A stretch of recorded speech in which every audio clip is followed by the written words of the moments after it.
विकसित भारत @2047 सुनने में कितना बड़ा और एम्बिशियस लगता है ना? एक सपना कि भारत $30 ट्रिलियन की इकोनॉमी बनेगा। पर सवाल यह है कि क्या इस मंजिल तक पहुंचने के लिए जो रास्ता हमने चुना है वो सही है? आज हम इसी सवाल की पड़ताल करने वाले हैं। देखिए, 2047 तक का ये जो सफर है ना, ये कोई सीधी सपाट सड़क नहीं है। आज भारत एक ऐसे चौराहे पर खड़ा है जहां दो रास्ते हैं। एक रास्ता हमें डेमोग्राफिक डिविडेंड की तरफ ले जाता है, मतलब हमारे 14.5 अरब लोगों की ताकत से बना एक कुशल और इनोवेटिव देश। और दूसरा रास्ता, वो है डेमोग्राफिक डिजास्टर का, यानी एक ऐसा देश जो अमीर बनने से पहले ही बूढ़ा हो जाए। चॉइस बहुत बड़ी है। और लक्ष्य देखिए, कोई छोटा मोटा नहीं है, $30 ट्रिलियन की इकोनॉमी।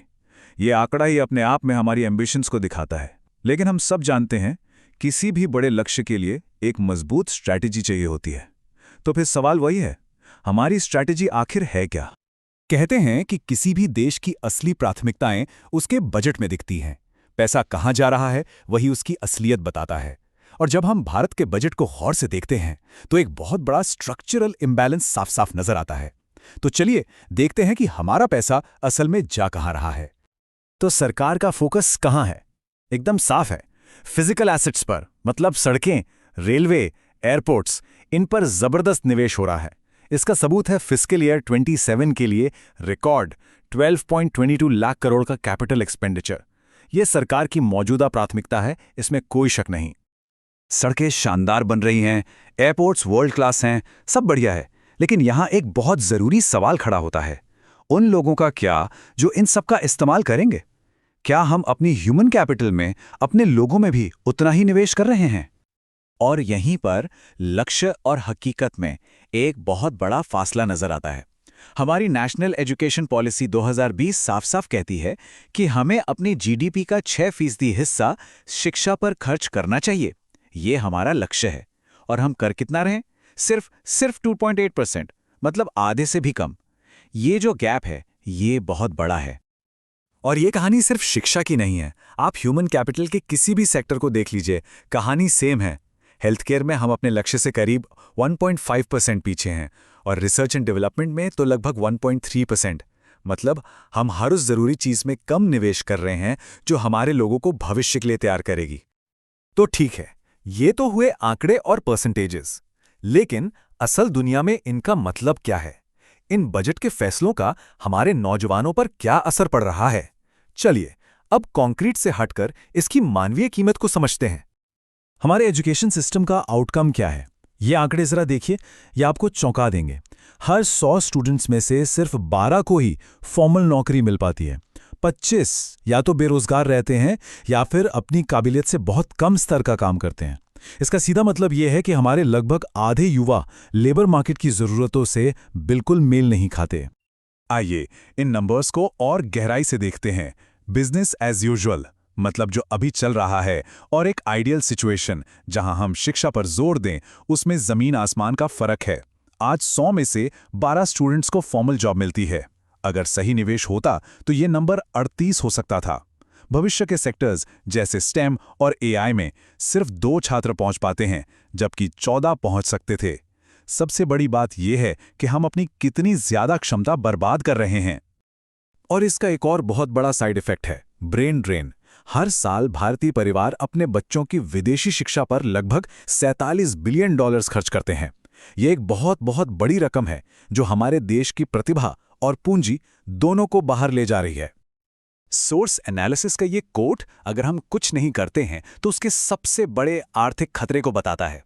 अगर हम अपने लोगों में निवेश नहीं करते हैं तो हम मिडिल इनकम ट्रैप में फंस सकते हैं। मतलब एक ऐसी इकोनॉमी जो एक लेवल पर आके बस रुक जाती है, और एक ऐसी आबादी जो अमीर होने से पहले ही बूढ़ी हो जाती है। यहां पर एक बहुत वाजिब सवाल उठता है, भाई अगर डेटा इतना साफ है तो सरकार इस रास्ते पर चल क्यों रही है? ह्यूमन कैपिटल में निवेश के बजाय इंफ्रास्ट्रक्चर पर इतना जोर क्यों है? चलिए इसके पीछे की पॉलिटिकल इकोनॉमी को समझते हैं। इसके 3 मुख्य कारण हैं। पहला, विजिबिलिटी। एक नई सड़क या एयरपोर्ट तुरंत दिखता है और चुनावों में वोट दिलाता है, जबकि शिक्षा में किए गए निवेश का असर दिखने में सालों लग जाते हैं। दूसरा, जीडीपी पॉप। कंस्ट्रक्शन सेक्टर तुरंत जीडीपी को बूस्ट देता है। और तीसरा, सेंट्रलाइजेशन। बड़ी इंफ्रा परियोजनाओं को सेंटर से कंट्रोल करना आसान होता है, जबकि शिक्षा और स्वास्थ्य जैसे विषयों के लिए राज्यों के साथ मिलकर काम करना पड़ता है, जो कि जटिल है। तो चलिए, अब तक हमने समस्या और उसके कारणों को समझा, लेकिन अब बात करते हैं समाधान की। और अच्छी खबर यह है कि इसके लिए हमें कोई नया खजाना नहीं ढूंढना है। जवाब हमारे मौजूदा बजट के स्मार्ट रीअलाइनमेंट में ही छिपा है। हमें अपने 53.5 लाख करोड़ रुपए के विशाल बजट को बस दोबारा प्राथमिकता देने की जरूरत है। हमें फोकस को सिर्फ फिजिकल एसेट्स बनाने से हटाकर उन लोगों की प्रोडक्टिविटी बढ़ाने पर लगाना होगा जो उन एसेट्स का इस्तेमाल करेंगे। पहला रास्ता है सरकार का रेवेन्यू बढ़ाना। इसके लिए हमें टैक्स का दायरा बढ़ाना होगा। हमारी जो विशाल इनफॉर्मल इकोनॉमी है उसे टैक्स नेट में लाना होगा और टैक्स कलेक्शन को इतना एफिशिएंट बनाना होगा कि उसके growth rate GDP growth rate से भी तेज हो। दूसरा रास्ता है स्मार्ट तरीके से खर्च करना, जैसे बिजली और फ्यूल जैसी चीजों पर जो इनएफिशिएंट सब्सिडीज दी जाती हैं, उन्हें कम करके खरबों रुपए बचाए जा सकते हैं। एक और क्रांतिकारी आइडिया यह है कि शिक्षा पर होने वाले खर्च को कैपिटल इन्वेस्टमेंट माना जाए, क्योंकि ये हमारे देश की सबसे बड़ी संपत्ति यानी हमारे वर्कफोर्स का निर्माण करता है। और तीसरा रास्ता है कैपिटल को अनलॉक करना और देश में ही बनाए रखना। इसमें एक डेडिकेटेड केयर इंफ्रास्ट्रक्चर फंड बनाना, कंपनियों पर स्किल लेवी लगाना और सबसे ज़रूरी, देश में ही ऐसे वर्ल्ड क्लास विश्वविद्यालय बनाना शामिल है ताकि हमारे टैलेंटेड स्टूडेंट्स और वो $47 बिलियन विदेश जाने से रुक सकें। लेकिन एक बात हमें समझनी होगी, ये सब करने के लिए हमारे पास हमेशा का वक्त नहीं है। हम एक बहुत ही यूनिक मौके की दहलीज पर हैं और ये मौके की खिड़की बहुत तेजी से बंद हो रही है। ये टाइमलाइन इस सिचुएशन की गंभीरता को दिखाती है। बड़े पॉलिसी बदलाव करने के लिए अगले कुछ बजट ही हमारे पास आखिरी मौका है। 2030 से हमारा डेमोग्राफिक डिविडेंड पीक पर होगा। अगर हमने अभी अपने युवाओं को स्किल्ड नहीं बनाया तो हम इतिहास के इस सुनहरे मौके को हमेशा हमेशा के लिए खो देंगे। तो अंत में सवाल सिर्फ एक है, भारत का भविष्य सिर्फ कंक्रीट और स्टील से नहीं बनाया जा सकता। इसे हमारे लोगों के ज्ञान, उनके स्किल्स और उनकी सेहत से ही बनाना होगा। असली सवाल तो ये है कि क्या हम बहुत देर होने से पहले अपने लोगों में निवेश करने का सही चुनाव करेंगे।